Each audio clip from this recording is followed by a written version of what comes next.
분과 같이 한번 인사하시겠는데요. 큐티하면 행복합니다. 인사하시겠습니다. 큐티하면 행복합니다. 네. 왜 웃으세요? 네. 행복해서, 네. 목사님들 모인 자리에 가서 한번 큐티하면 행복합니다. 인사하십시오. 그랬더니 큐티하면 행복합니다. 큐티하면 행복합니다. 한국말에 대면 이런 말이 있어요. 그렇게 인사하시더라고요. 그 순간에 성령님이 제게 지혜를 주셨습니다. 뒷부분을 바꾸어라. 두 번째, 목사님들이 좋아하는 버전으로 한번 하겠습니다. 큐티하면 부흥합니다. 큐티하면 부흥합니다. 인사하시겠습니다. 큐티하면 부흥합니다. 네. 목회자들은 늘 부흥을 꿈꿉니다. 예, 수적인 부흥뿐만 아니라 교회가 가족 같고 가족이 교회 같으면 그게 부흥이잖아요. 하나님의 아는 지식이 폭발적으로 증가하는 것, 또 하나님의 사랑이 공동체 가운데 부어지는 것, 그런 이제 자리가 부흥의 자리입니다. 저는 한 가지 자신하는 것 중에 하나가 행복한 목회를 하고 있다고 생각합니다. 왜냐하면 행복하니까 지금 9년째 있는 거죠. 여러분 그거 아세요? 미주 비전 교회가 13군데가 있는데요. 한 교회 제일 오래 있는 목사가 접니다. 네. 저기 뉴욕 뉴저지에 마크 최 목사님이 있는데요. 맨하탄에서 하다가 뉴저지로 옮겨갔잖아요. 그래서 다시 리셋이 됐어요. 그죠? 그런 바람에 미주에 제일 오래 있는 목사님은 오마 본부장인 마크 최 목사님이지만, 그러나 한 교회 계속 오래 있는 건 접니다. 네. 그리고 책임 목회제의 첫 번째 담임 목사가 된 것도 접니다. 책임 목회제에 따라서 첫 번째 장로님 낸 교회도 저희 교회입니다. 그래서 저희 교회 가면 다 교인들이 눈꼬리가 이렇게 약간씩 이렇게 15도 정도 이렇게 밑으로 떨어져 계세요. 왼쪽으로 이렇게 보면 바깥쪽이 살짝 착한 얼굴만 하고 계세요. 네. 눈꼬리가 올라가 있는 분들은 교회에 오면 문화 적응을 못합니다. 문화 충격을 받고 잘 정착을 못하세요. 저희가 다 품어내지 못하고, 그래서 참 조용하고 차분하고 그런 분들이 많이 계십니다. 별다른 걸 한 건 아니고요. 그냥 주어진 기회를 따라서 끊임없이 설교하고 끊임없이 말씀 나누고 그래봤던 것 같아요. 정말 제가 지금부터 11년 전에 2008년 12월 13일에 서빙고와 양재 오누리 교회에서 파송을 받았거든요. 이제 안식년을 맞아서 유학 목사로. 그때 손정훈 목사님도 같이 파송을 받았습니다. 10몇 명 유학 가고 싶은 사람이 있는데 딱 두 사람, 손 목사님하고 저하고만 뽑혀가지고 미국 유학으로 오는 찬스가 열렸어요. 저는 보스턴 오누리 교회 가서 도와라. 그래서 이제 담당 목사님 아닌 돕는 역할로 가서 공부하며 도왔고요. 손정호 목사님 여기 와서 목회하면서 또 탈봇에서 공부를 했습니다. 그때 제가 했던 말 중에 하나가 교인들에게 이제 기도 부탁하면서 했던 말씀이, 오늘의 교회 양육의 가장 중요한 시스템인 큐티와 1대1을 잘 정리하고 오겠습니다. 그때는 사실 미주 와서 5년 정도 안에는 한국 돌아가는 그런 버전이었기 때문에 그렇게 말씀을 드렸죠. 그랬는데 그 큐티와 1대1을 잘 정돈하고 오겠습니다. 그랬는데 돌아가지는 못하고요. 이제 그것을 기반으로 해서 목회를 하고 있습니다. 목회를 하면 할수록 더 깨닫는 건 뭐냐면, 역시 큐티와 1대1은 베이직이구나. 교회가 건강할 수 있는 가장 좋은 채널이구나. 그런 생각을 많이 합니다. 사실 요즘에는 1대1 강의를 더 많이 합니다. 왜냐하면 큐티 강의는 한 300군데 교회에서 했기 때문에 옛날에. 그래서 미국 와서도 50몇 개 교회를 했습니다. 그래서 이제 잠자면서도 하기도 하고 막 그래요. 시차가 안 맞으면. 근데 1대1을 교회에 적용하고 이렇게 해보니까 너무너무 좋은 거예요. 이민교회에 딱 맞는 게 1대1이구나. 이런 생각을 또 하게 됩니다. 그래서 이 두 가지 목회의 가장 기본적인 이 오누리 교회가 잘 자랑할 만한 양육 프로그램인데 단순한 프로그램이 아니에요. 오늘의 교회 목회 철학이고 오늘의 교회의 교회관이 스며져 있는 이 큐티와 1대1을 너무너무 자랑스러워하고 또 목회 가운데 많은 도움과 본질을 세우는 일들에 자부심이 있습니다. 그래서 오늘 내일 3번 강의 시간에 오늘은 70분, 뭐 내일은 또 60분, 60분 이렇게 시간이 있는데요. 짧은 시간이 아닙니다. 사실 그죠? 뭐 큐티를 강의하라 그러면 90분 안에도 다 정리할 수 있습니다. 근데 어쨌든 주어진 제 강의 시간 통해서 강의를 충분히 소화하고 말씀을 좀 나누고 갔으면 좋겠고요. 오늘은 여러분 받으신 이 2장짜리 핸드아웃을 중심으로 말씀을 좀 나누겠는데요. 먼저 우리가 이제 길을 떠나야 되니까 오늘 뭐 할 건가, 내일 뭐 할 건가를 같이 한번 생각해 보겠습니다. 자, 이게 그림인데요. 사실은 1강, 2강, 3강이 있습니다. 오늘 해야 되는 주된 내용은 Why 큐티입니다. 큐티 왜 해야 하는가 하는 것을 오늘 동기부여를 오늘 받고 가시면 돼요. 아, 큐티 해야 되겠구나. 큐티 안 하는 것보다 하는 것이 내게 더 좋은 것이구나. 그렇게 아시면 되고요. 두 번째, 내일은 How 큐티를 할 겁니다. How 큐티, 큐티를 어떻게 할 것인가. 그래서 준비하기, 말씀 읽기, 묵상하기, 적용하기 4가지의 단계를 가지고 하게 되고요. 내일은 이 교재의 2번째 챕터를 가지고 하게 될 것입니다. 세 번째로 내일 12시 45분부터 1시 45분까지 1시간 동안은 How to share 이 부분을 하게 될 것입니다. 큐티 어떻게 나눌 것인가 하게 될 텐데요. 이 share란 부분이 굉장히 중요합니다. 자, 오늘의 교회 새로운 성도가 한 분 오십니다. 그러면 3가지 기본적인 양육 프로그램을 접촉하게 됩니다. 첫 번째 큐티, 두 번째 1대1, 세 번째가 순입니다. 자, 큐티와 1대1과 순을 릴레이션십 관계로 정리할 수 있는데요. 큐티는 누구와 누구의 관계입니까?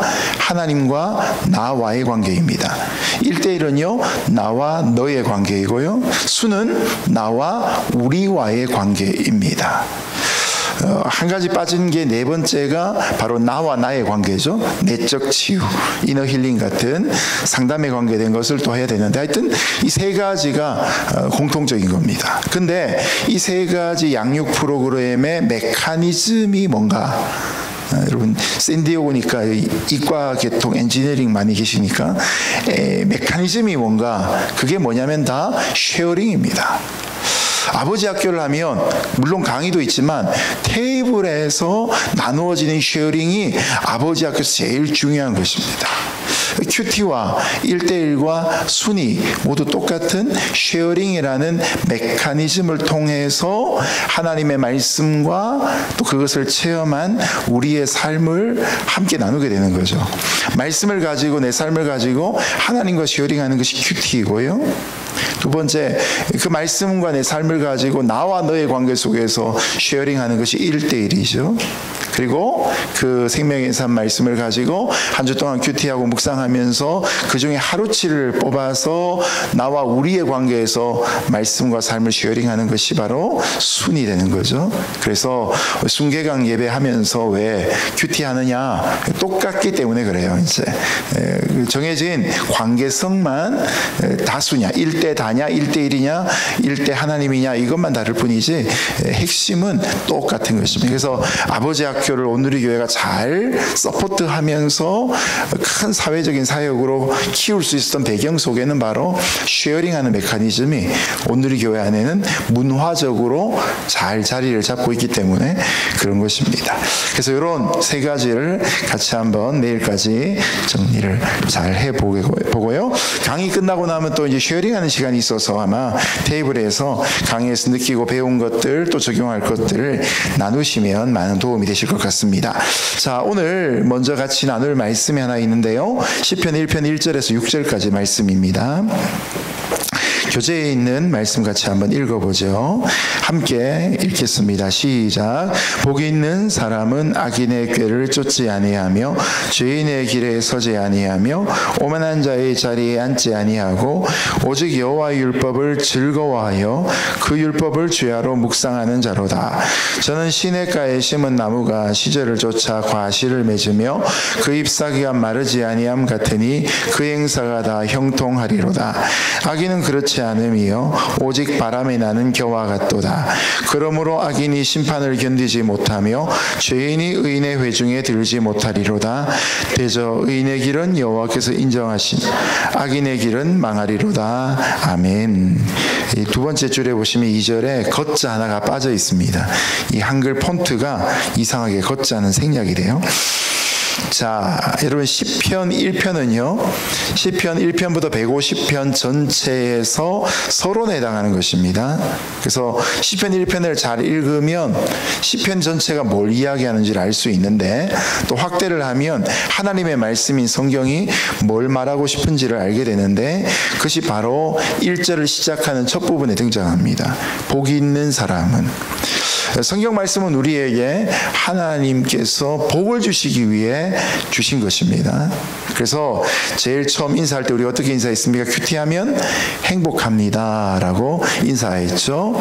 큐티하면 행복하다는 것이 시편 1편에 나온 말씀의 내용의 요약입니다. 뭐 그 행복 안에 부흥도 들어가게 되고 건강도 들어가게 되는데요. 자, 저는요, 이 1년을 시작할 때, 요즘은 안 그렇지만, 한 10여 년 전까지, 한국 있을 때까지만 해도, 1년을 시작하면, 다이어리를 사서 거기다가, 안쪽에다가 시편 1편을 적었습니다. 그리고 늘 시간이 있을 때마다 그걸 펼쳐놓고 읽었어요.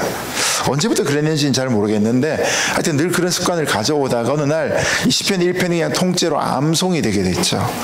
그 시간이 있을 때마다 뭐 예를 들면 버스를 기다리거나 전철을 기다릴 때 습관적으로 시편 1편을 몇 번 이렇게 암송을 했습니다. 어디 가서 이 얘기를 했더니만 신문 기자분이 취재를 하셔가지고 인터넷에 기사를 썼는데 시편을 10만 번 읽었다 뭐 이렇게 했는데 10만 번 읽은 건 아니고요. 네, 하여튼 수만 번 읽었어요. 수만 번 암송을 하게 되었죠. 근데 어느 날 이 시편 1편 1절부터 6절까지 말씀이 네 가지의 원리로 제 마음에 확 와닿더라고요. 이건 성경 주석을 보고 1대지, 2대지, 3대지, 4대지를 찾은 게 아니고 그냥 말씀을 암송하다 보니까 그 말씀이 제 안에서 막 역사하면서 네 가지의 중요한 메시지를 주셨던 것입니다. 그걸 이제 제가 1원리, 2원리, 3원리, 4원리 이렇게 정리를 했는데요. 첫 번째 원리는 하나님의 이분법이라는 것입니다. 자, 하나님은 세상에 있는 사람을 두 종류로 나누시는데 그 기준이 무엇인가? 강의 안에 너무 정직하게 답을 써놨죠. 그죠? 네. 여러분을 결코 무시해서 그런 건 아니고요. 제가 지웠어야 되는데 색깔을 이렇게 다르게 해야 되는데 이렇게 됐어요. 자, 시편 1편 1절을 시작하면서 복 있는 사람은 이라고 말씀하시죠. 복 있는 사람의 반대말은 뭡니까? 복 없는 사람이죠. 복 있는 사람의 반대말은 복 없는 사람입니다. 이 말은 하나님이 이 땅에 있는 사람을 복 있는 사람과 복 없는 사람으로 복을 기준으로 나누신다는 것입니다. 제가 예전에 사실은 이제 한 사람이 평생에 뭐 어떤 중요한 한 일을 가지고 평생의 이력으로 살아가는데 사실 생명의 삶 편집장을 한 건 5년 9개월입니다. 근데 엄청나게 일을 많이 했어요. 제가 돌아보면 우리 이민호 목사님 목양실에 가보면 제가 깜짝 놀랐는데 생명의 삶 플러스라는 잡지가 거의 뭐 창간호부터 있는 것처럼 쫙 모여 있더라고요. 네. 제가 창간을 한 잡지예요. 그리고 제가 생명의 삶 편집장 하는 동안에 부수가 엄청 늘어나가지고요. 대한민국에서 두 번째로 많이 찍는 월간지가 되었어요. 그래서 국민일보사에서 저를 불러가지고 상도 주더라고요. 네. 그 상도 받았습니다. 하여튼, 네. 근데 지금은 그것보다 더 긴 세월을 목회를 하고 있어요. 네. 네. 제가 이 말씀드리는 이유가 뭐냐면, 어느 날 생명의산 편집장을 이렇게 하는데 이 하나님께서 세상에 있는 사람들을 두 종류로 나누신다, 이걸 이제 묵상을 하는데, 그러면 나는 세상에 있는 사람을 어떻게 나눌까 고민이 되더라고요. 순간적으로 스쳐지는 생각에. 여러분, 제가 그때 제 속에 떠올린 답이 뭘까요? 저는 세상에 있는 사람을 무엇을 기준으로 이등분, 이분법으로 나눌까요? 네, 목사니까 제일 쉬운 게 뭡니까? 예수 믿는 사람, 예수 안 믿는 사람, 이렇게 나누죠. 근데 저는 그 정도는 아니었던 것 같아요. 제 마음속에 딱 떠오르는 게, 세상에 있는 사람들 중에 생명의 삶으로 큐티하는 사람과 아닌 사람, 이렇게 나누더라고요. 네, 솔직한 고백으로. 네, 왜냐하면 심영래 씨가 어느 인터뷰에서 자기는 세상에 있는 사람을 두 종류로 나누는데 용가리를 본 사람과 안 본 사람으로 나눈다, 그 생각이 버뜩 들어가지고 나라면 생각이 들었는데, 저는 이 생명의 삶으로 큐티하는 사람과 아닌 사람으로 나누더라고요. 여러분, 이런 게 다 플러스 이분법입니까? 마이너스 이분법입니까? 제가 방금 말씀드린 건 마이너스 내지는 나누기 이분법이에요. 그죠? 생명의 삶이란 기준으로, 용가리를 기준으로 나와 너를 구분해서 잘라내는 거죠. 자, 근데 하나님은 플러스 이분법으로 말씀하세요. 세상에 복 있는 사람과 복 없는 사람으로 나누시는데, 플러스 이분법이 되는 이유는 뭐냐면, 복 없는 사람에게 자기가 현재 있는 위치를 깨닫고 복 있는 쪽으로 옮겨오라고 초청하고 계시기 때문이에요. 자, 그 이유를, 증거를 한번 보겠습니다. 2절 말씀을 한번 읽어볼까요? 시작. 오직 여호와의 율법을 즐거워하여 그 율법을 주야로 묵상하는 자로다. 자, 제가 처음 이제 복 있는 사람은 이라고 딱 부르면, 그럼 여러분이 이제 2절을 다시 한번 읽어주시는 겁니다. 복 있는 사람은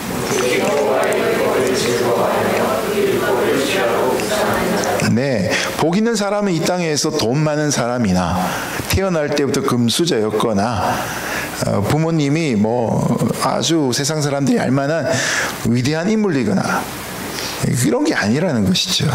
복 있는 사람에 대한 가장 분명하고도 단순한 정의는 하나님의 말씀을 즐거워하고 그 말씀을 주야로 묵상하는 사람이다. 이 선명한 기준 안에 들어있는 사람이 복 있는 사람이고, 그렇지 않는 사람들에게 그 삶에서 이쪽으로 들어오라고 초청하고 계십니다. 자, 그런데 여기 나오는 복자가 무슨 복자인가? 흔히 말하는 이 강의하는 이 복자는 복자입니다. 어떤 사람이 볼 때에는 땅복자로도 보이고요, 어떤 사람에게는 건강복자로 보이고, 누구에게는 장수복자로도 보입니다. 우리가 흔히 이야기하는 오복이라는 기준으로 이 복을 생각하게 되는데, 그 성경적인 의미는 아닙니다. 여러분, 복자를 쓰면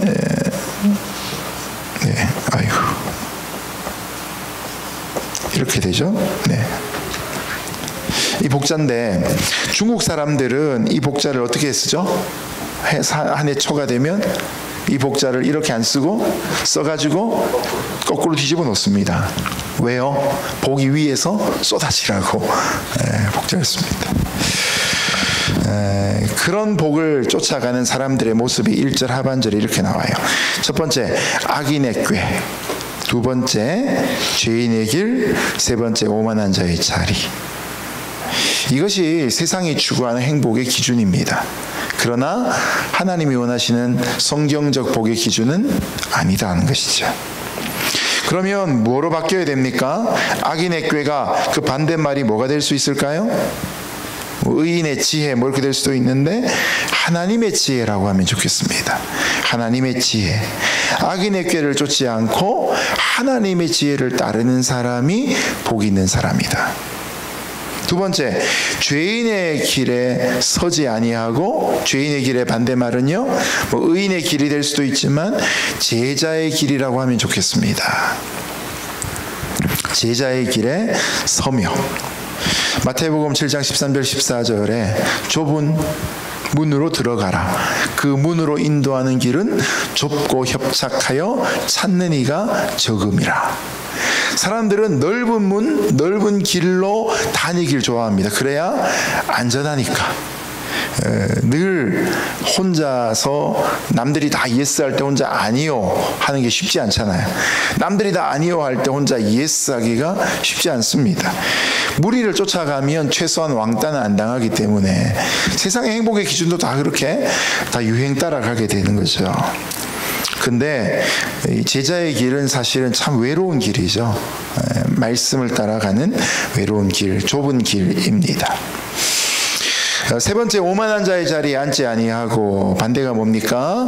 겸손한 자의 자리에 앉고. 제가 생명의 삶 편집장 할 때 이제 편집 부장이 되었는데요. 그래서 예수님이 좋아요부터 새벽나라, 그 다음에 생명의 삶, 한글판, 영어판, 일본어판, 러시아판, 대만판, 나중에는 남미판, tiempo con Dios, 뭐 워포더 셔밍, 스바야 지즈니, 뭐 리빙구라이유 막 이렇게 거기에 플러스 생명의 삶 플러스까지 더하고 또 마인 만나라고 또 직장인들 하는 큐티지. 마지막 소원 중에 하나가 건빵 큐티라고 군인을 위한 큐티지를 만들다가 내려놓고 왔어요. 왜 건빵 큐티인지 아세요? 군인들 보면 옆에 주머니 붙어 있잖아요. 여기가 건빵 주머니라고 불러요. 그래서 이 주머니 안에 쏙 들어가는 큐티지를 만들어서 무료로 보급하고 싶어서 60만 장병을 위해 찍고 싶어가지고 했는데 그 꿈은 못 이루고 나왔어요. 그때 그 역할이 있는데 두란노에 있는 스태프들이 한 300명쯤 되는데요. 저희 큐티 편집부 스태프이 한 40명쯤 됐어요. 제가 이제 편집부장이었는데 어느 날 부서 이동을 막 시켜야 되는데 한 100평 좀 넘는 공간 안에 40명이 다 책상의 위치를 한번 다 바꾸게 한 적이 있어요. 한번 이렇게 쇄신을 시키는 바람에 새로운 부서 하나가 생겨가지고. 근데 그날 이사하는 날 제가 하나 깨달은 게 있는데 그 위치와 역할과 직임에 따라서 그 사람의 의자 등받이 높이가 비례한다는 거였습니다. 처음 직장에 들어온 사람들은 등받이 높이가 여러분 앉아있는 정도, 허리바지 정도가 돼요.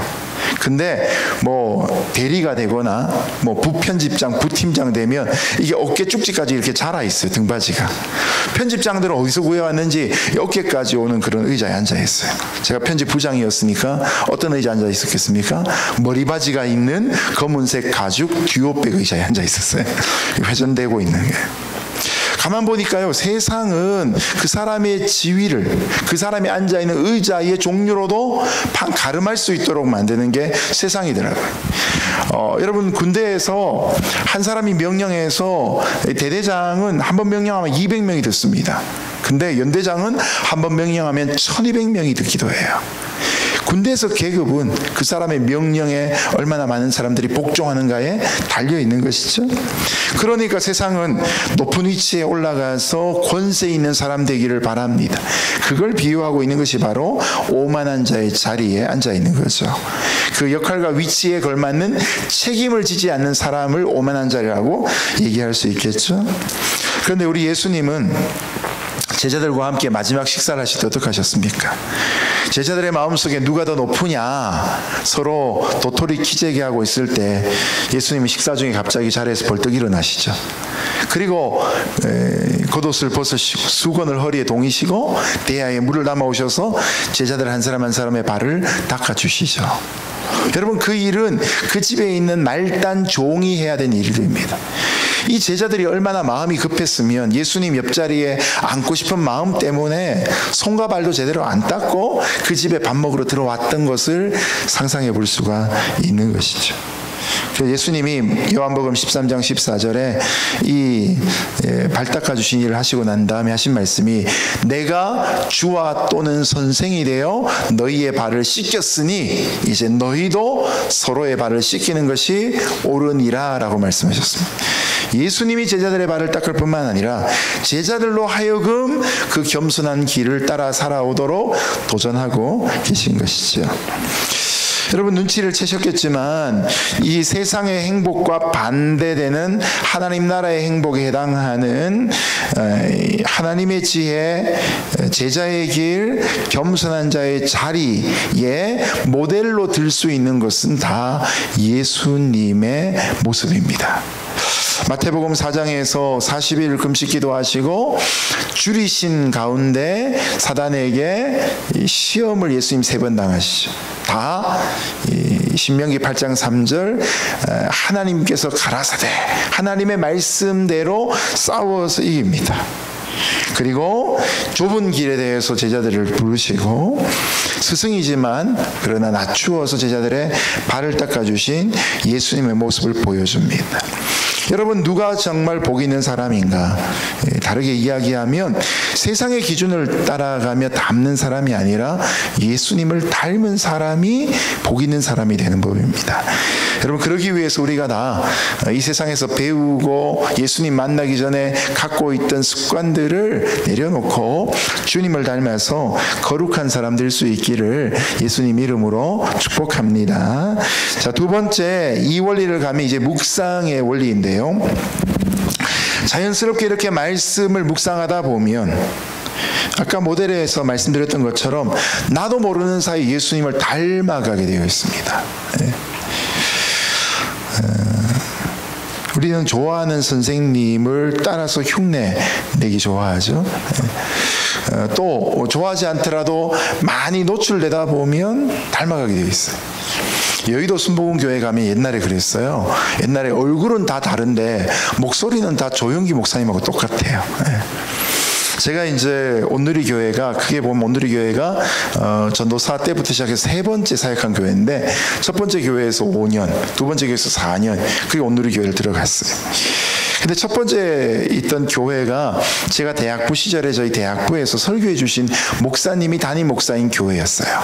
그래서 전도사로 초청을 받아가지고 같이 목사님과 사역했는데 제가 너무 존경하고 사랑하는 목사님이고 설교를 너무 잘하시는 목사님인데 한 가지 흠을 꼽으라 그러면 목사님은 설교하다가 클라이막스 때 항상 양복의 왼쪽 이 안쪽에다가 이 오른손을 넣어가지고 어깨를 긁으세요. 예. 이게 막 설교할 때 막 선포가 돼야 되고 막 이런 중요한 순간에 딱 이렇게 손이 가서 그걸 긁으시는 거예요. 좀 그게 산만해 보여요. 저거 안 하시면 참 좋을 것 같은데 그런 생각을 했어요. 그게 제가 5년 있었거든요. 한 4년쯤 되어갈 때쯤 언젠가 설교하는 동안 저도 그러고 있는 걸 제가 발견하게 됐어요. 나도 모르게 중요한 순간에 이걸 흉내내더라고요. 저 집애가 셋인데 지금 이제 둘은 대학을 가고 딸내미 막내만 하나 남았는데 어느 날 어린 시절에 셋이 누워서 자는데 보니까 애들이 다 이러고 자는 거예요. 이렇게 왼다리 뒤에다가 오른다리를 접어놓고 오른팔을 이렇게 놓고 마치 슈퍼맨 날아가는 것처럼 이래가지고 눈 감고 셋 다 똑같이 자고 있는 거예요. 제가 아내한테 얘기했어요. 애들 왜 이렇게 자냐고. 제 아내가 웃으면서 당신이 그렇게 자 이렇게 얘기하는 거예요. 제가 습관적으로 이렇게 이상하게 이건 유전적으로 제가 가르친 것도 아닌데 유전적으로 닮아 있더라고요. 여러분, 우리가 뭔가를 계속 묵상하면 그 묵상대로 우리의 표정이 바뀝니다. 그래서 제가 한국에 있을 때 260개 교회에서 큐티 강의를 했었거든요. 나중에 레주메를 쓸 일이 있어가지고 한번 다이어리를 새겨보니까 260교회를 다녔더라고요. 근데 한 교회를 오랫동안 있는 건 아니었지만 다양한 교회, 교파의 교회들을 보다 보니까 나중에는 교회 성도 얼굴만 이렇게 봐도 이 교회의 분위기가 어떤가를 좀 느끼게 되더라고요. 네. 자, 옆에 계신 분 두 분 짝지어서 한번 얼굴 한번 감상 한번 해보겠습니다. 관상 보지 마시고 감상. 네. 이렇게 말씀하시면 좋겠습니다. 당신 얼굴을 보니 예수님 보는 것 같습니다. 이렇게 인사해 주세요. 뒤에 웃으시는 분은 속으로 아닌데 이렇게 얘기하시는 분 같아요. 여러분, 돈을 열심히 묵상하면 돈 담습니다. 그죠? 네. 정한용이라는 탤런트 아시죠? 이분이 국회의원을 했어요. 탤런트 정한용의 얼굴과 국회의원 정한용의 얼굴은 너무너무 다릅니다. 실제로 그분이 어느 인터뷰에서 국회의원 하는 동안 나는 정말 죽은 목숨이었다. 얼굴이 너무너무 도끼에 차이는 얼굴로 변화되었어요.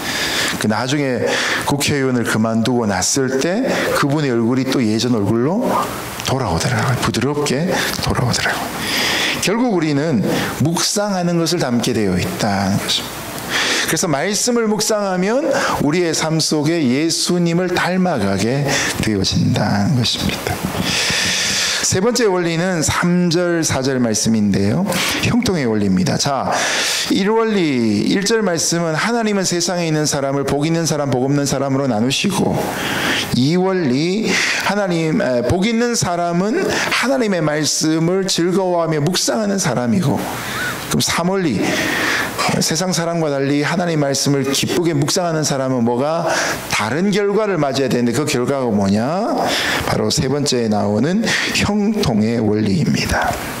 말씀을 묵상하는 사람에게는 형통하는 삶이 있다는 것이죠. 여러분 3절 4절 같이 읽어볼까요? 시작. 저는 시냇가에 심은 나무가 시절을 쫓아 과실을 맺으며 그 잎사귀가 마르지 아니함 같으니 그 행사가 다 형통하리로다. 아기는 그렇지 않음이요 오직 바람에 나는 겨와 같도다. 형통이란 말을 제가 의도적으로 집어넣은 게 아니고 원래 성경에 있던 말씀입니다. 복 있는 사람은 율법을 주야로 묵상하는 자이고 3절 그 행사가 다 형통하리로다. 이것이 1, 2, 3절의 뼈대가 되어지는 말씀입니다. 이 형통의 모습을 이미지로 보여주는 것이 바로 시냇가에 심은 나무입니다. 다른 데는 다 가물어도 시냇가에 심겨진 나무는 뿌리로부터 물과 영양분을 더 잘 빨아올리죠. 관을 통해서 올라간 물과 영양분이 가지 끝에서 새로운 가지를 내고 새로운 잎사귀를 내고 꽃을 피우고 꽃이 떨어진 자리마다 열매를 맺게 됩니다. 이것이 말씀에 뿌리 내려 있는 우리의 삶입니다. 이 형통이란 건 불통의 반대말의 형통이 아니에요. 예수 믿으면 만사형통합니다. 여러분 그런 성경 구절 도대체 어디 있습니까? 그런 구절은 없습니다. 욥기의 말씀이 있는 한 예수 믿으면 만사형통은 아니에요. 근데 이 형통의 의미는 불통의 반대가 아니고 형통은 고난이 있더라도 그 고난을 이겨나가는 힘을 형통이라고 얘기합니다. 고난이 있더라도 그 고난의 이유를 깨달을 수 있는 믿음이 형통의 믿음입니다. 그래서 우리가 인생에 문제가 생길 때 문제를 풀어달라고 기도를 많이 하잖아요. 근데 사실 우리가 기도해야 될 것은 그 문제를 통해서 하나님이 나에게 귀한 교훈을 주시도록 사실은 기도해야 되는 거죠. 왜냐? 인생의 문제는 언제나 왔다가 또 가기도 마련이고 한 문제 해결된다고 영원히 끝나는 것이 아니라 계속 우리는 문제 속에 살아가는 거죠. 문제 해결에만 급급하다 보면 신앙이 자라지 못합니다. 문제보다 하나님의 뜻을 발견하고 성장해야 돼.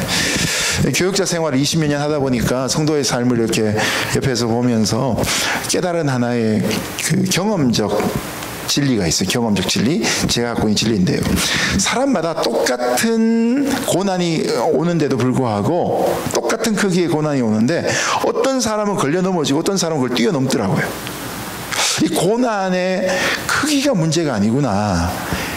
중요한 건 우리의 믿음의 크기가 문제구나. 어떤 사람은 문지방 높이만한 고난이 왔는데 이 고난에 걸려 넘어져요. 시험 들어버려요. 왜냐? 믿음이 문지방 높이만큼 없거든요. 근데 어떤 사람은 허리 높이만한 고난이 찾아오는데도 훌쩍 뛰어넘어요. 왜냐? 믿음이 허리보다 높이 있기 때문에. 결국 고난의 크기가 높이보다도 우리 믿음이 더 높으면 고난은 뛰어넘어가는 것이더라고요. 형통의 원리는 뭐냐? 하나님 말씀을 묵상하면 잠시 묶이고 다친 듯하나 그것을 이기고 인내하고 뛰어넘어갈 수 있는 하나님의 지혜를 알게 된다는 것이죠. 그래서 말씀을 통해서 매일매일 내게 주시는 하나님의 부르심, 하나님의 어떤 인생을 향해 주시는 인도와 보호하심, 이런 것들을 체험하는 자리가 큐티의 자리입니다. 제가 이제 어느 교회에 가서 이제 이런 얘기를 했더니만 어느 한 권사님이 강의를 마치려고 찾아오셔가지고 아이 젊은 목사님이 벌써부터 형통을 얘기하면 어떡하냐고, 형통은 부흥사나 얘기하는 거라고. 그래서 제가 돌아가서 가만히 생각해 봤어요. 이 내가 한 얘기인가 아니면 성경의 얘기인가. 자, 여러분 강의 안에 보면 이렇게 말씀이 있어요. 여호수아 1장 8절. 이 율법책을 내 입에 쓰나지 말게 하며 주야로 그것을 묵상하여 그 가운데 기록한 대로 다 지켜 행하라. 그리하면 내 길이 평탄할 것이라 내가 형통하리라. 말씀 묵상과 형통을 하나님이 여호수아에게 알려주셨어요. 시편 1편에 나온 이 말씀이 여기만 있는 것이 아니라 여호수아 1장 8절에도 나오고요. 열왕기상 2장 1절부터 3절까지는 이 다윗에게서부터 솔로몬에게로 왕권이 넘어가는데 다윗 왕이 아들 솔로몬에게 유언을 남깁니다. 이 율례와 규례와 법도와 계명을 네가 잘 지켜 행하면 네가 무릇 어디에 있든지 무엇을 하든지 항상 형통할 것이다. 이 약속의 말씀을 똑같이 주고 있습니다. 계시록 1장 3절은 어떻게 됩니까? 갑자기 안 떠오르네요. 이 약속의 말씀을 읽는 자와 듣는 자와 지키는 자에게 복이 있도다, 이렇게 말씀하세요. 그러니 웃으면 복이 와요라는 말이 사실은 웃으면 복이 오는 게 아니고 예수 믿으면 복이 와요가 아니고요. 더 정확하게 표현하면 예수님 믿고 말씀대로 살면 복이 오는 것이죠. 우리의 삶 속에 예수님 믿지만 진정한 행복과 진정한 영적인 축복을 못 받는 이유 중에 한 가지는 그냥 구원받는 자리에서 만족하는 것이지, 구원받은 이후에 백성의 구원을 주시고 일상의 삶 가운데 우리의 걸음을 인도하시는 이런 인스트럭션 되시는 이 하나님의 말씀을 가까이 하지 않음으로 인해서 구원만 받아놓고 그 풍성함을 누리지 못하는, 출애굽은 해놓고 가나안 땅은 못 들어가는 광야의 인생으로 살아간 경우가 너무나 많다는 것입니다. 그래서 시냇가에 심겨진 나무가 시절을 쫓아 과실을 맺는 이 무성한 풍성한 이미지와 4절에 복이 없는 악인의 꾀를 쫓고 죄인의 길에 서고 오만한 자의 자리에 앉아있는, 곧 하나님 말씀을 즐거워하지 않고 그 율법을 주야로 묵상하지 않는 사람은 마치 뭐와 같으냐? 바람에 나는 겨와 같다는 거죠. 뿌리가 없어서 바람 한번 불면 휙 하고 날려가 버리고 마는 것이지. 예수 믿는데 왜 내 삶에는 형통이 없는가? 예수 믿는데 왜 내 삶에 이렇게 힘이 없는가? 여러분, 말씀이 부족하면 이런 일이 생깁니다. 여러분, 우리에게 비타민 D만 부족해도 저녁에 뭐가 잘 안 보이고 하여튼 뭐 여러 가지 증상들이 생기죠. 비타민 하나만 특정한 것만 부족해도 야뇨증도 생기고 뭐 야맹증도 생깁니다. 말씀이 우리의 삶이 부족하면 그런 증상들이 우리 영혼의 일상적인 삶에 나올 수밖에 없다는 것이죠. 그래서 네 번째 원리는 뭡니까? 네 번째 원리입니다. 5절 6절 같이 읽어볼까요? 시작. 그러므로 악인이 심판을 견디지 못하며 죄인이 의인의 회중에 들지 못하리로다. 대저 의인의 길은 여호와께서 인정하시나 악인의 길은 망하리로다. 인생에 두 갈래 길이 있는데요, 하나님은 그 두 갈래 길 중에서 우리로 하여금 의인의 길을 따라오기를 기대하고 계시는 거죠. 그래서 여러분, 여기 시편 1편에 나오는 의인은 꼭 믿음이 있는 사람만을 의미하는 것이 아니고 1절에 있는 복 있는 사람이고요, 2절에 여호와 율법을 즐거워하고 그 율법을 주야로 묵상하는 사람이고요, 3절에 시냇가에 심은 나무처럼 열매를 맺는 사람이고요, 4절에 오면 하나님께서 인정하시는 사람. 같은 이미지가 다른 단어들로 계속 쓰여지게 됩니다. 반대로 악인은 누굽니까? 구원받지 못한 사람만을 얘기하는 것이 아니라 하나님 말씀과 떨어져 있는 사람, 말씀을 즐거워하지 않는 사람을 얘기하는 것이죠.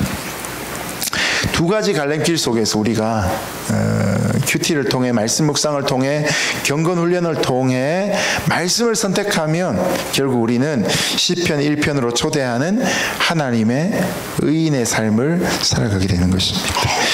근데 놀랍고 재미난 것은요, 이 성경에 보면 이 의인과 악인의 길을 걸어간 사람들이 너무나 다른 사람들이 아니었고, 원래 한 곳에 있던 사람들이 두 군데의 갈림길을 서로 다르게 선택하는 모습이 나옵니다. 창세기 4장에 보면 아담과 하와의 아들이었던 가인과 아벨이 나옵니다. 같은 부모의 자녀였고요, 같이 생업을 갖고 있는 사람이었고, 같은 날 같은 장소에서 하나님 앞에 예배하던 자였습니다. 근데 가인의 예배는 그 예배 안에 마음을 담지 않았습니다. 반대로 아벨은 그 예배 안에 자기 마음을 담았습니다. 이 아벨의 예배는 피 있는 제사였고 가인의 제사는 피 없는 곡식 제사에서 하나님이 안 받은 거 아니란 거 아시죠? 레위기 큐티하면서 소제를 아셨으면 아실 거예요. 중요한 건 그 마음이 제물에 안 담겼던 거죠. 같은 장소 예배드리지만 하나님이 받으시는 예배자가 있고 마음을 들이지 않으므로 연락되지 않는 예배에 성전 마당만 밟고 가는 사람이 있습니다. 두 번째로 창세기 13장에 보면 아브라함과 그 조카 롯이 나옵니다. 하나님이 아브라함에게 복을 주셔요. 정말 시편 1편에 있는 이 복을 넘치도록 주셔요. 이게 복이 하나님으로 왔다는 증거는 뭐냐면 이 복이 아브라함만 받은 게 아니고 옆 사람에게 넘친 거죠. 복의 통로가 된 거죠. 이런 상황 속에서 아브라함의 목자와 그리고 롯의 목자가 싸웁니다. 이 풀밭 때문에 싸우죠. 그래서 어느 날 아브라함이 조카 롯을 불러서 우리가 이렇게 있는 게 어리석다. 네가 먼저 선택해라. 네가 좌하면 내가 우하고 네가 우하면 내가 좌로 선택할 것이다. 여러분 동양적인 정서상 장유 유서를 따져볼 때 이거는 아브라함이 어리석은 거예요. 근데 여러분 아브라함은요 자기 갈 바를 선택할 수 있는 사람이 아니었어요. 하나님이 인도하시는 대로 가야 되는 사람이었죠. 그래서 우선권을 이 롯에게 줍니다. 여러분 그 창세기 13장 말씀에 보면 이 아브라함의 말을 들은 조카 롯이 하는 행동이 나와요. 눈을 들어 요단들을 보매. 여러분 이 눈은요 창세기 3장에 나오는 아담과 그 아내였던 아직은 하와가 아닌데 여자였던 그들이 선악을 알게 하는 나무의 열매를 바라보던 그 눈하고 똑같은 눈이었어요.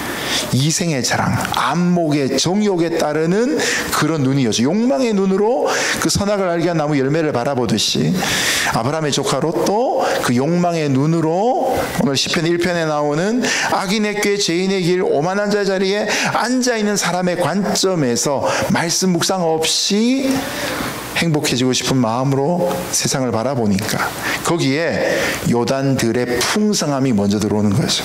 그래서 자기는 부자가 되고 행복해지기 위해 그 땅을 선택해서 옮겨가는데 결론 어디까지 갑니까? 소돔 고모라까지 가게 되는 거죠. 번영의 중심에 가는 줄 알고 출세하는 줄 알고 갔는데 나중에 가보니까 욕망을 따라 가보니 거기는 결국 멸망의 중심에 가 있게 된 거죠. 자기도 모르는 사이에 가게 되어지는 거죠. 반면에 아브라함은 그 자리에 머물 수밖에 없습니다. 여러분 풀밭을 다 양떼들이 뜯어먹고 지나가고 이제 빈 들판에 자기 양떼들이 울고 있고 목자들이 와서 막 주인한테 따집니다. 아브라함 주인이 왜 그렇습니까? 왜 당신 왜 어리석은 선택을 한 겁니까? 근데 여러분 아브라함은 선택할 수가 없어요. 왜냐? 본토 친척 아비 집을 떠나 내가 내게 지시한 땅으로 가라고 하신 하나님 말씀에 지시한 땅이 아직 임하지 않았기 때문에. 여러분 그때 아브라함이 주머니에다 손 푹 찔러 넣고 한없이 땅을 바라보고 한숨을 푹 쉬면서 하나님 내 신세는 왜 이렇습니까? 이렇게 이제 고백하는 단계가 되죠. 그때 하나님 말씀이 임합니다. 아브라함은 눈을 들어 똑같은 동사예요. 근데 롯은 자기가 들고 싶어서 눈을 들어서 자기가 보고 싶은 것을 봤어요. 근데 아브라함은 하나님의 말씀을 두고 눈을 듭니다. 너 있는 곳에서 동서남북을 바라보라. 하나님이 보라고 하는 걸 보시는 거죠. 그러면서 하늘의 무별처럼 많은 자손, 땅의 모래알 같은 많은 후손을 내가 너에게 주겠다. 다시 한번 언약을 갱신해 주십니다. 여러분 똑같은 자리에 있던 아브라함 그 조카 롯이었어요. 그러나 두 사람의 선택이 달라집니다. 한 사람은 욕망을 따라 선택하고 이 땅에서의 많은 것을 선택합니다.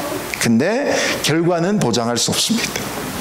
반대로 아브라함은 하나님의 말씀을 따라 기다리고 선택합니다. 그 길 끝에 하나님이 그를 온전케 만드시는 거죠. 룻기 1장에도 보면 나오미의 며느리였던 오르바와 룻이 등장합니다. 둘 다 모압, 미스 모압, 진선미 중에 두 사람이었을 거예요. 근데 둘 다 이 비실비실한 이 히브리 남자, 이스라엘 남자, 이 투자 이민 온 남자들을 만나가지고 그만 둘 다 일찍 죽어버렸죠. 그리고 생가부가 되었어요. 둘 다 똑같이 시어머니를 쫓아가지고 시어머니 고향인 베들레헴으로 가기 위해서 자기 살던 집에서 다 포기하고 국경선까지 옵니다. 이스라엘과 국경, 모압의 국경까지 오는 건 똑같아요. 시어머니가 돌아가라고 하는 그 말 앞에 오르바의 선택과 룻의 선택이 달라집니다. 여러분, 오르바가 왜 돌아갑니까? 어머니 집으로 돌아가라는 이유는 어머니가 결혼의 이 책임을 맡고 있기 때문이죠. 제가 하기 위해 갑니다. 아직도 자기에게 있는 이 가능성을 포기하고 싶지 않으니까. 왜냐?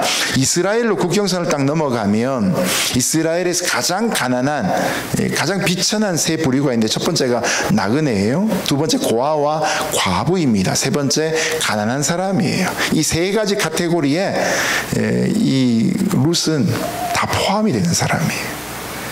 자기 가능성을 다 써먹을 수 없는 거죠. 여러분, 이방 여인을 누가 아내로 삼겠습니까? 이스라엘은 그렇게 할 수가 없는 거죠. 근데 자기 가능성 제로인 그 땅을 향해 시어머니를 섬기는 헤세드의 마음을 가지고 넘어갑니다. 유명한 고백이 있잖아요. 시어머니 백성이, 어머니의 백성이 내 백성이고 어머니 하나님이 내 하나님입니다. 이게 룻이 하고 있는 부족하지만 룻의 처음 신앙의 고백이 되는 거죠. 여러분, 그렇게 어머니 집으로 돌아갔던 오르바의 삶은 어땠을까요? 물론 두 번째 남편은 아마 아주 건장하고 이제는 절대로 일찍 죽지 않을 사람을 선택해서 결혼을 할 거예요. 자식 잘 낳고 아주 부유하게 잘 살았다고 쳐봅시다. 근데 여러분, 그 이후에 오르바라는 이름은 성경에 등장하지 않습니다. 근데 룻은 어떻습니까? 가능성 제로인 땅을 향해 책임질 수 없는 그곳으로 나아갔지만 하나님이 그를 책임지잖아요. 그리고 룻기 4장에 가면 다윗의 조상으로 이름이 등장하죠. 성경에 이름이 등장하는 믿음의 계보 가운데 포함되어진 3명의 이방 여인 중에 한 사람으로 이름이 남겨지게 됩니다. 여러분, 이 룻의 인생이 사실 시편 1편의 인생을 그대로 살았다고 이야기할 수 있겠지요. 결국 우리가 하루하루를 살아갈 때 나의 하루를 어떻게 시작하느냐에 따라서 내가 오늘은 오르바의 삶을 살 수도 있고 룻의 삶을 살 수도 있는 거죠. 생명의 삶 편집장을 6년 가까이 했던 저라 할지라도 하루의 삶을 하나님 만나지 않고 내 욕망이 이끈 대로 살아가면 저는 그날 하루 오르바처럼 살고 끝나는 거죠. 그러나 처음 큐티를 배웠다 할지라도 말씀 따라 하루를 살기를 원하는 사람이 있을 때 그 룻의 인생을 살아가게 되는 것이죠. 한 인생 안에 이 두 길이 함께 공존하고 있습니다. 다윗의 인생 속에 전반부는 말씀 묵상으로 살았던 삶이라면 사무엘하 11장을 지나간 후반부에는 말씀 묵상을 따라 살기도 하고 아니기도 하는 그런 삶이었어요. 그래서 인생의 전반부에는 이 장인어른인 사울왕에게 쫓김을 당하면서 그 아름다운 시편의 말씀과 믿음의 고백을 했던 그런 다윗이라면 인생의 후반부에는 비참하게 아들한테 쫓기는 인생이 되잖아요. 신앙이 엎치락 뒤치락하는 모습을 보여주는 것이죠. 결국 이 모든 기준 안에 하나님의 말씀을 읽기를 선택하는, 묵상하기로 선택하는, 또 깨닫게 하시는 것대로 적용하며 살기를 선택하는 우리의 결단이 놓여져 있다는 사실을 기억하시기를 바랍니다. 이 페이지로 넘어가면요, 그러면 큐티 무엇을 위해 해야 하는가를 정리해 보겠습니다. 제가 예전에 두란노 서원에서 이제 그 생명의 삶 편집장 맡기 전에 목회와 신학이라는 잡지에 기자를 3년을 했어요. 그때 이제 같은 부서에 있는 편집장 목사님하고 같이 그 전체 하루를 이제 그 책 보러 나가는 날이 있었어요. 점심 같이 먹고 영화 한 편, 문화 행사를 하고 오는 거죠. 그러고 이제 서점 가서 책 구경하고 이렇게 들어옵니다. 근데 그때 봤던 영화 중에 광복절 특사라는 영화가 있었습니다. 보신 분 계십니까? 광복절 특사. 네. 주인공이 누구 등장하죠? 차승원. 차승원. 또 보통 이제 남자분들이 얘기하면 송유나 먼저 얘기하는데, 네. 송유나, 그리고 차승원, 송유나, 설경구. 예, 설경구하고 송유나가 이 영화 찍다가 둘이 눈 맞아가지고요. 비밀인데, 비밀은 아니죠. 비밀은 좀 이건데, 하여튼 이혼을 하고 재혼을 했어요, 둘이서. 예, 이 영화 때문에. 하여튼 이 영화에, 주제가가 있어요. 예. 주제가가 후렴 가사가 이래. 오늘 밤만은 그대를 위해서 분홍색 립스틱을 바르겠어요. 뭐 이렇게 부르는 노래가 있어요. 흔히 말하는 분홍 립스틱이란 노래인데요. 제가 어린 시절에 이 노래가 언젠가 이렇게 히트를 쳤던 때가 있어요. 그래서 옛날에 여러분 소리사라고 아시죠? 소리사. 그 뭐 CD도 팔고 턴테이블도 팔고 이런 라디오도 팔고 하는 수리도 하는 그런 데 가보면 이 바깥쪽에다 스피커를 내놨어요. 그리고 계속 노래를 트는데 유행하는 노래를 틀어주는데 하여튼 이 노래를 한참 들어가지고 누가 부른 노래인지 첫 소절이 뭔지 모르는데 하여튼 그 가락과 가사의 일부분이 제 마음에 푹 새겨져 있는 그런 노래였어요. 근데 영화를 보니까 이게 주제가로 이렇게 나오니까 되게 반가운 거예요. 한 3번 정도 영화에 나왔는데 영화 주제가 아무 때나 트는 게 아니고 결정적인 순간에 강렬한 이미지랑 같이 딱 겹쳐가지고 그걸 하죠. 마지막 영화의 모습도 어느 야유에 상인연합회에서 나가서 노래 부르는 장면에 차승원이 노래 부르고 막 설경구가 막 말리는 장면으로 끝나는데 딱 영화를 보고 다시 사무실로 들어왔다가 짐 정리하고 집으로 퇴근을 하는데요. 운전을 하고 가고 있던 제 손가락이요, 핸들을 가만히 붙잡고 있지 않고 박자를 맞추고 있는 거예요. 이렇게. 무슨 노래겠습니까? 네. 오늘 밤만은 그댈 위해서. 이 노래를 제가 저도 모르게 흥얼흥얼거리고 있는 거예요. 분명히 이 자동차 오디오에서는 제가 틀어놓은 설교 테이프가 귀에 들리고 있는데 그건 안중에도 없고 노래를 흥얼거리고 하고 있더라고요. 두 번째 경험, 금요일쯤 그 영화를 봤으면 그 다음 주 월요일인가 서울 사랑의 교회에서 무슨 세미나가 있어서 세미나를 들으러 가고 있었어요. 근데 전철을 타고 가는데 강남역 6번 출구에 그걸 통과해야 이렇게 사랑의 교회로 나가는데 강남역 6번 출구 끝부분에 나가는데 갑자기 또 이 반가운 노래가 들리는 거예요. 왜냐하면 이 영화가 뜨니까 화장품 회사가 분홍 립스틱을 막 발매를 하면서 이걸 민 거예요. 이제 모든 화장품 회사가 다 분홍색 립스틱으로 민 거예요. 근데 저도 모르게 가다가 그 화장품 가게에서 틀어놓은 노래를 들으면서 마치 군대에서 우양우 하듯이 저도 모르게 딱 고개가 돌아갔는데 제 시선이 꽂힌 곳에 뭐가 있었냐면 큰 포스터 여자 배우가 분홍 립스틱 발라놓은 그 장면이 딱 꽂히는 거예요. 상상해 보세요. 여러분, 목사가요 양복을 입고 성경과 강의 든 가방을 들고 그걸 이렇게 넉넉히 보고 있어요. 수초이긴 하지만 몇 초가 안 되긴 하죠. 그 순간에 제가 이거 빨리 발걸음을 옮겨야지, 안 그러면 수모를 당하겠다. 아니야 다를까 정신 차리고 몇 걸음 갔는데 뒤에서 저를 평소에 흠모하던 우리 청년부 자매 하나가 그 강남역 6번 출구 앞에서 목사님 그러고 막 쫓아오는 거예요. 저 만나서 반갑다가. 만약 몇 초 전에 그 일을 당했으면 되게 뻘쭘할 뻔했어요. 그죠? 이게 조짐이 안 좋은데, 그런데 진짜 안 좋은 조짐은 그때 있었어요. 그 영화 보고 한 일주일쯤 전에 뒤에 제가 이제 그때 온누리교회 사역하기 직전이었는데 몇 년 전이었죠. 그전 교회였는데 그 교회 바로 옆에 집에 살았어요. 그래서 이제 그 저녁마다 기도하러 갔어요. 본당이 올라가려면 1층 중고등부실 문 열고 계단 타고 이렇게 높이로는 한 3층, 2층쯤 되는 데인데 열쇠를 무려 3개를 열고 들어가야 이제 본당에서 장의자에 기도할 수 있었거든. 네, 거기서 딱 창가에 자리 잡고 기도하면 옆에 집은 사찰 집사님 집이고 그 옆에 집은 수석부 목사님 집이고 그 옆에 집은 저희 집이었어요. 그 자리였는데 기도하려고 이렇게 장애자의 무릎을 딱 꿇었는데, 여러분 우리가 통성기도 혼자 개인 기도하려고 그러면 처음 쭉 이렇게 해도 기도가 잘 안 돼요. 기도줄을 잡으려면 제일 먼저 찬양을 해야 되는데 그날따라 찬양이 하나도 기억이 안 나는 거예요. 복음상가도 기억이 안 나고요. 오직 떠오르는 노래는 분홍 립스틱 하나밖에 없는 거예요. 그때가요 제가 목사 안수 받은 그 달이었어요. 지금부터 17년 전, 18년쯤 돼요. 목사 한 수 받기 전에는 울고불고 금식하면서요, 하나님 이게 웬 은혜입니까? 이러고 이제 한 수 받고 감사합니다 이랬는데, 영화 한 편 딱 보고 그 영화의 주제가가 제 마음을 확 사로잡는데, 찬송가랑 유행가가 싸우니까 유행가가 이긴 거예요. 흔히 말하는 왜 빙산의 일각 그림 아시잖아요, 그죠? 뭐 6분의 1, 7분의 1이 수면 위에 있고, 이게 의식이에요, 그죠? 수면 밑에 있는 게 무의식인 거죠.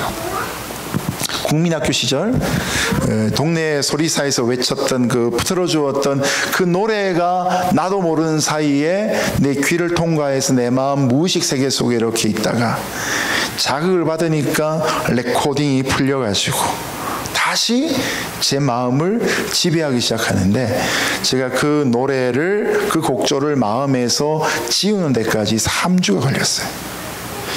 언뜻 있을 때마다 계속 떠오르서 이런 거예요. 그래서 얼마 있지 않아서 10월 31일 날 가면 다 이용의 10월의 마지막 날 그 노래 다 불러요. 예, 제가 한번 테스트도 해봤어요. 이제 지금 다 불러가지고 오늘 이 노래 안 부른 사람 아무도 없더라고요. 아침에 버스 타고 나오는데 버스 기사 아저씨가 틀어놓은 그 노래 들으면서 이용의 노래를 듣다가 자기도 모르게 자리에 앉아서 흥얼흥얼거리면 옆 사람이 뭐 그런 노래 불러 그러고 자기는 돌아서 또 그 노래 부르게 되는, 이 전염이 되는 거죠. 왜 이런가 굉장히 당혹스러웠습니다.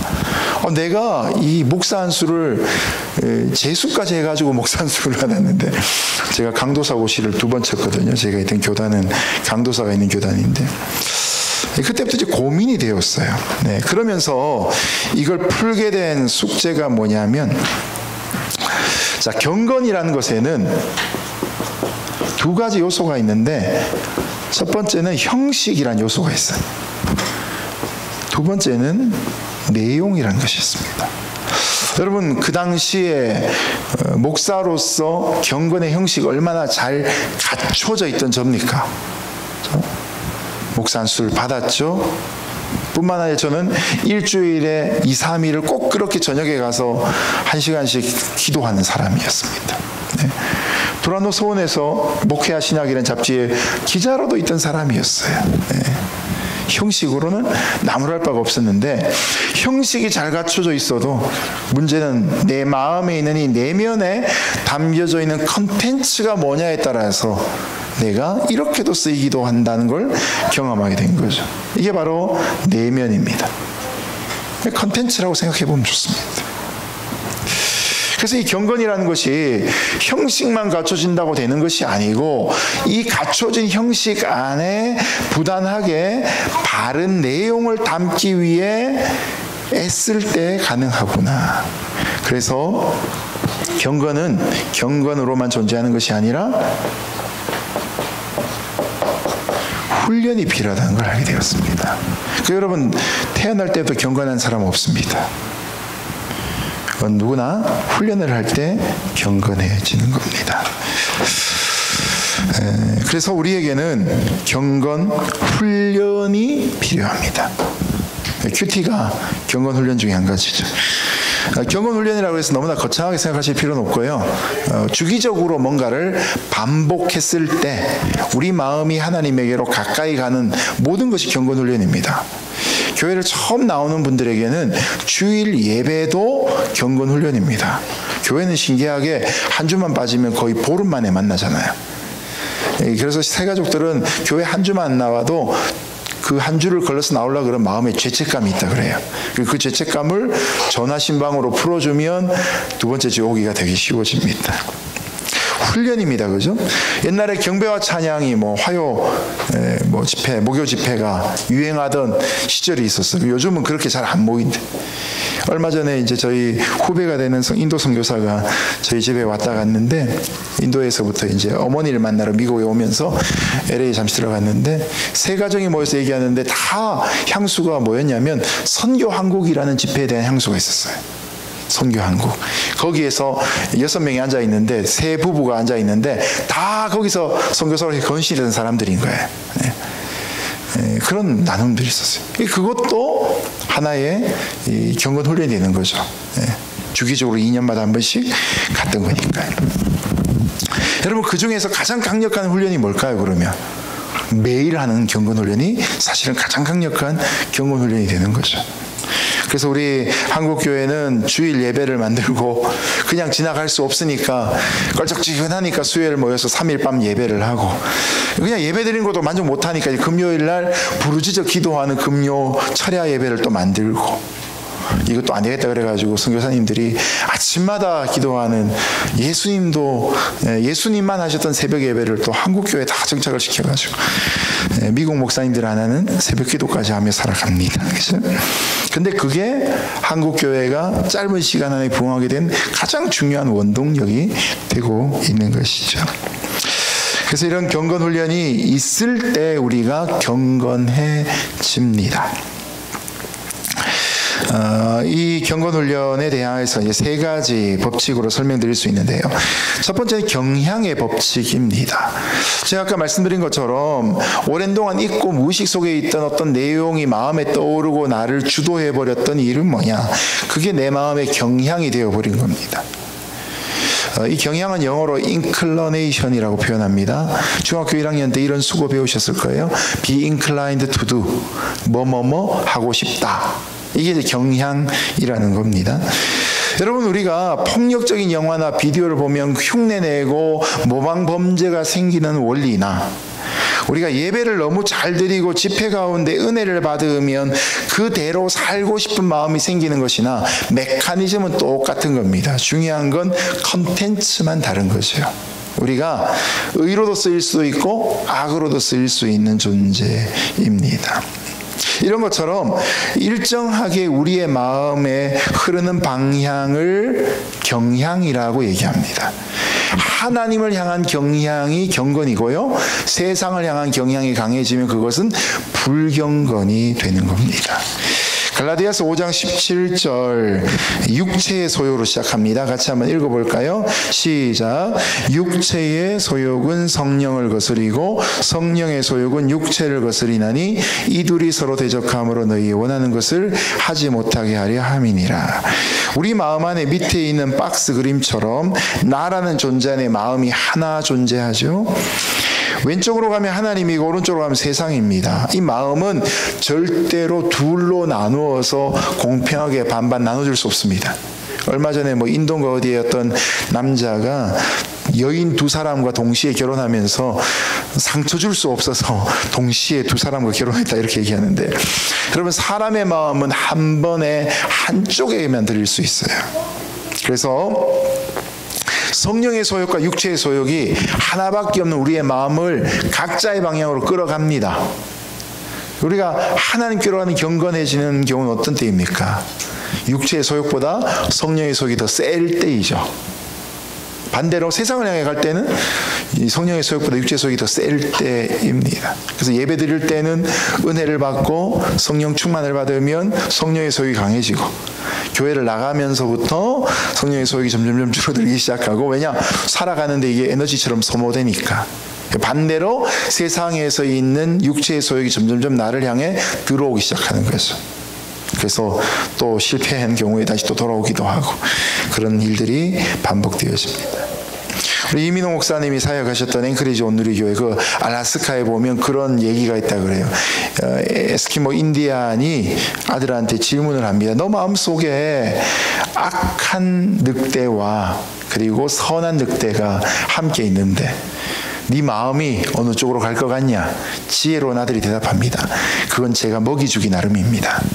마음 안에 악한 늑대한테 먹이를 계속 주면 이게 득세를 해가지고 선한 늑대를 잡아먹습니다.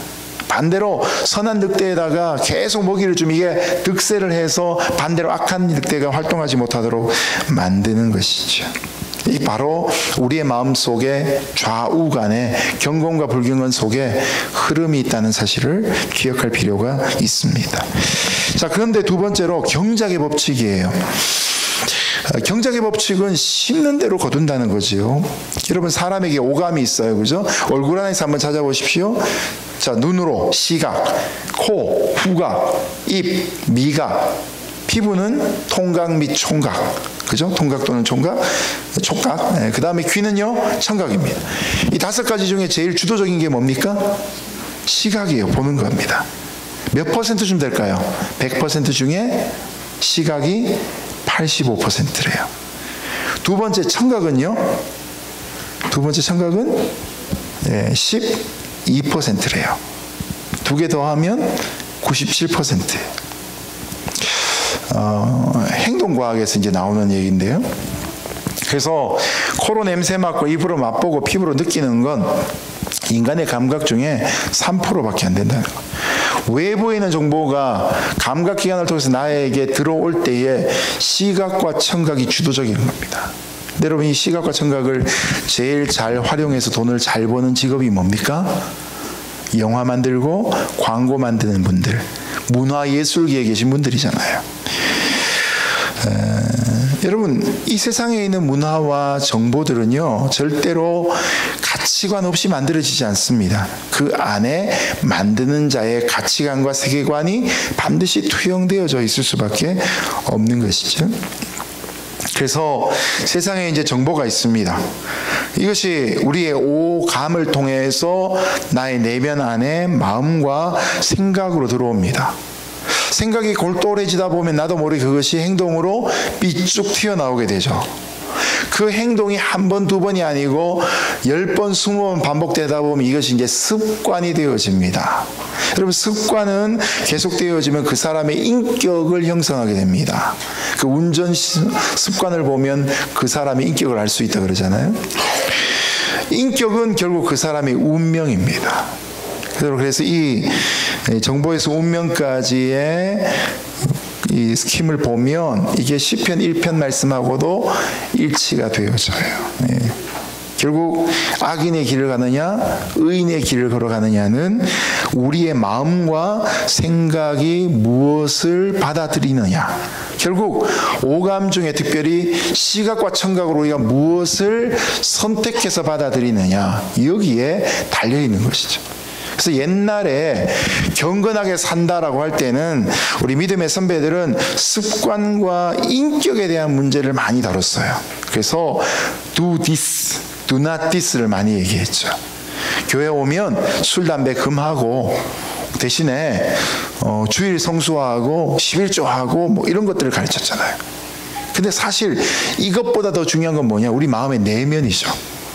내면이 외부 정보를 어떻게 선택적으로 받아들이냐에 따라서 지금은 몰라도 결국은 그 행동으로, 그 인격으로 갈 수밖에 없는 것이죠. 그래서 경작의 법칙이 중요하죠. 우리가 은혜를 받는 것도 소중하지만 우리 일상의 삶 속에서 하나님과 관계된 컨텐츠를 얼마나 접하느냐, 아니면 그것 없는 상태에서 세상 컨텐츠만 접하고 살아가느냐. 여러분, 과연 조국 후보자가 대한민국 법무부 장관이 될까요, 안 될까요? 몰라죠, 그죠? 모르죠, 그죠? 이게 뭐 임명권자의 마음이죠, 그죠? 근데 이거 열심히 골똘하게 묵상하다 보면요, 분노만 일어나요, 그죠?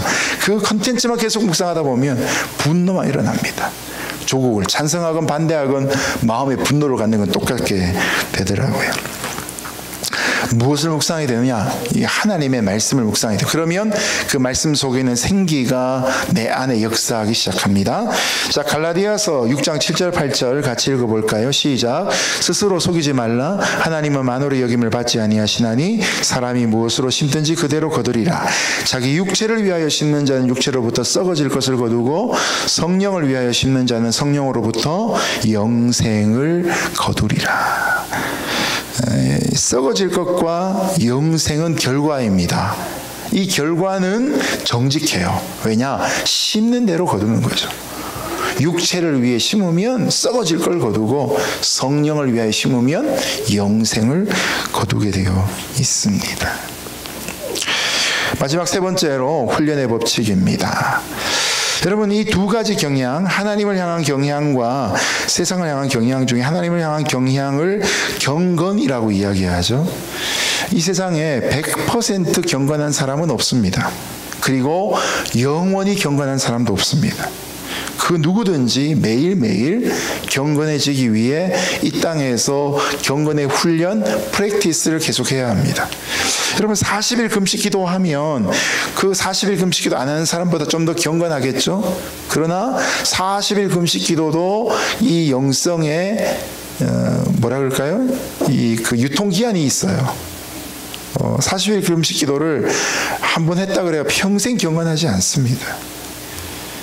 제가 직접 본 적은 아닌데 대전에 있는 새로남교회 오정호 목사님을 옛날에 만나서 개인적으로 교제할 일이 있었는데 후배라고 막 챙겨주시면서 이 목사 내가 지난주에 어떤 사람 만났는데 명함을 주는데 그 명함에 금식기도 40일 5회 달성 적혀 있더라.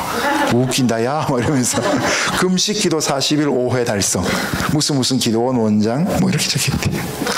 금식기도 40일 5회 하면 영안이 밝아져서 사람의 막 죄를 들여다보고 손을 얹고 기도한 병이 낫고 막 그 사람의 미래에 대해서 막 예언하고 기도하고 뭐 그럴 수도 있겠죠.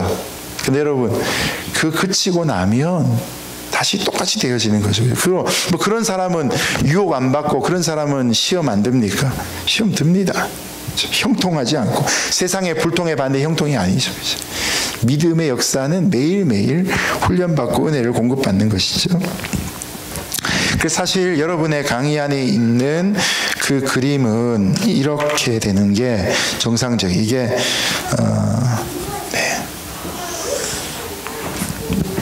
이게 기울기 있는 그림이 돼야 되고요.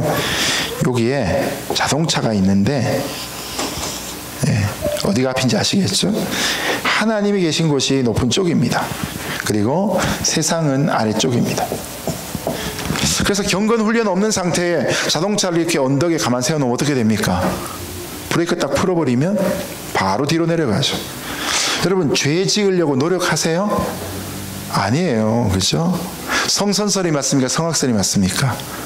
저는 자녀를 세 키워보고 딱 알았어요. 이 인간은 날 때부터 죄인이다. 동생 때리라고 가르쳐준 적 없어요. 동생 과자 뺏어 먹으라고 가르쳐준 적 없어요. 과자 3봉 사오라 그러는데 지가 좋아하는 거 3개 다 사오라고 가르쳐준 적 없어요. 근데 사람은 태어날 때부터 자기가 중심인 거예요.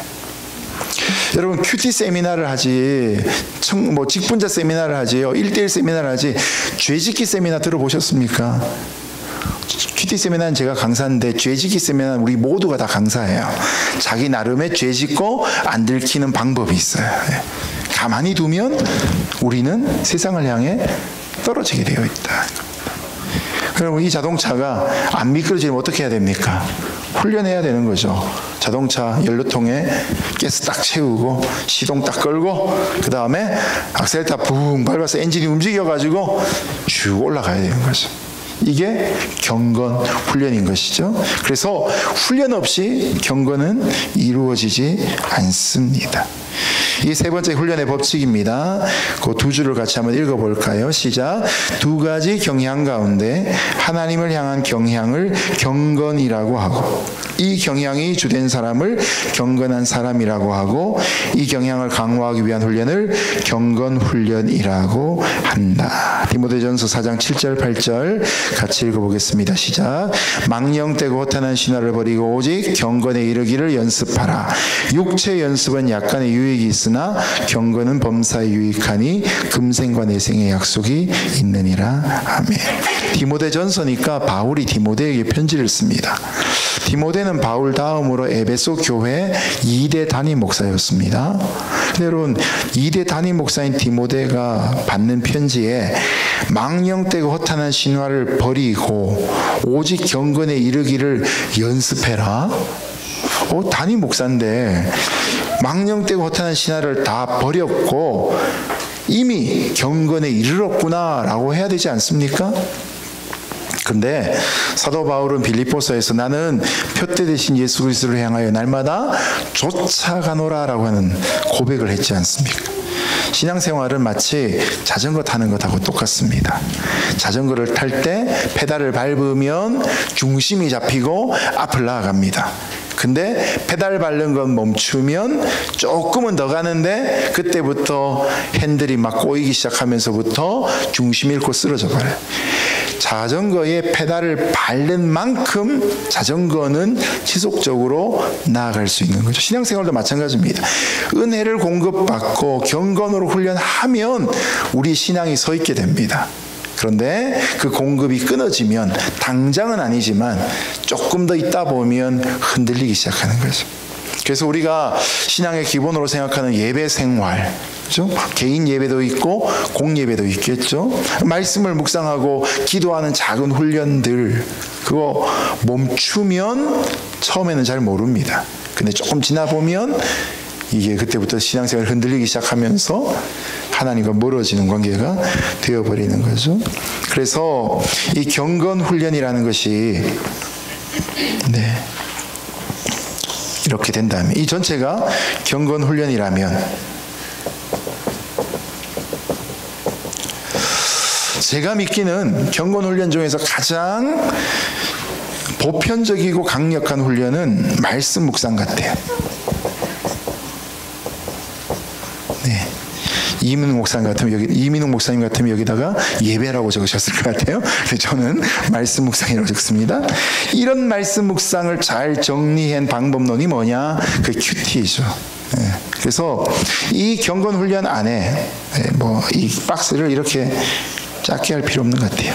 이것 전체가 다 경건 훈련이라고 보고, 이 안에 예배와 같은 무수히 많은 다른 것들, 아울리치도 들어갈 수 있겠죠, 그죠? 멕시코, 티와나, 시간 얼마 안 걸리시잖아요, 그죠? 여러분, 저희 교회는요, 티와나, 엔세나다를 한 달에 2-3번 아울리치를 다녀요.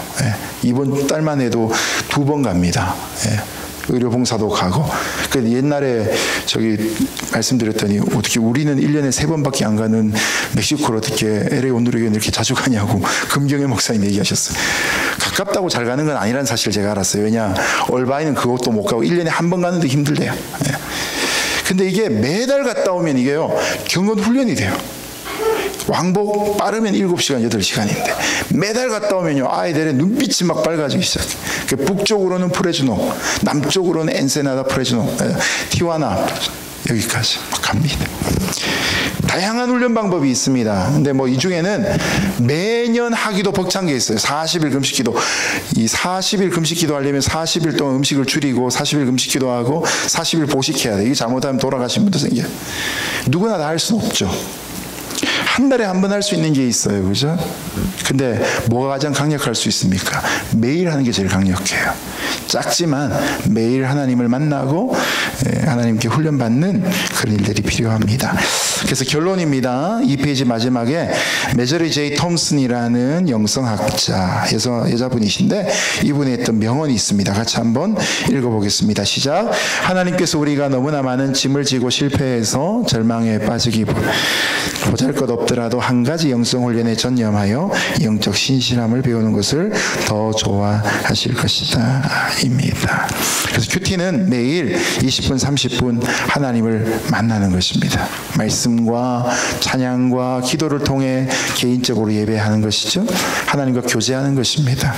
그것을 통해서 여러분이 하나님의 마음을 더 잘 알고 하나님에게 더 가까이 살아갈 수 있기를 주님 이름으로 축복합니다. 기도하겠습니다. 하나님 아버지, 오늘 큐티를 왜 해야 할 것인가를 함께 나눴습니다. 주님이 약속하신 성경의 말씀 묵상의 복들을 넉넉히 누리는 귀한 샌디에고 온누리 교인들 되게 하여 주옵소서. 지금까지 해오던 모든 묵상의 일들을 더욱더 잘 감당할 수 있도록 복을 내려 주옵소서. 예수님 이름으로 기도드렸습니다. 아멘.